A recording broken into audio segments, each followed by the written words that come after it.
આજે બધા જાણો છો કે આજે જેમ 4 વાગે નીકળવાનું છે, પણ અમારા ભાનુબેન છે જે કેન્ટન રહે છે યુકેમાં, અને સવારે મેસેજ આવ્યો કે એમને મળવું છે. સરસ આજે સહયોગ પણ એ આપવા આવ્યા છે, 500 પાઉન્ડનો સહયોગ પણ એ આપી રહ્યા છે. અને કંઈક કહેવા માંગે છે સ્પેશિયલ, શું કહેશો? બોલો. બસ તમારા આશ્રમના અમે વિડીયો જોઈએ છે, બહુ આનંદ થાય છે કે તમે સારી સેવા આપો છો. તો બસ અમારા તરફથી એટલું છે. Thank you. પાઠવીને સો અમારા આશ્રમમાં ક્યાંય આ વખતે યુકેમાં ક્યાંય જવાયું નથી, ફક્ત ગઈકાલે આવ્યો ને આજે પાછો જવાનો સમય છે. બહુ બધા લોકોના મેસેજીસ અને કોલ આવી રહ્યા છે, બધાને કંઈ ઈચ્છા છે મળવું છે, પણ સમયના અભાવના લીધે ક્યાંય હું આવી નથી શકતો, એના માટે માફી માંગુ છું. પણ બહુ જલ્દી હું આવતા મહિને આવીશ, 7 દિવસનો પ્લાન કરીશ, કારણ કે સમૂહ લગ્ન છે એની પણ તૈયારી છે અને બીજા પણ ઘણા બધી જવાબદારીનો ભાગ છે. શું જલ્દી જવું પડે એવું છે, પણ આવતા મહિને હું ચોક્કસથી બધાને પ્રોમિસ કરું છું યુકે વાસીઓને કે હું બધાના ત્યાં આવીશ.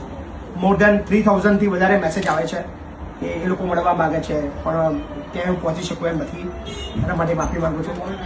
જે પણ આપ બધા પ્રેમ આપી રહ્યા છો બધાનો ખૂબ ખૂબ આભાર. થેન્ક યુ ભાનુબેન, તમારો ખૂબ ખૂબ આભાર. Thank you.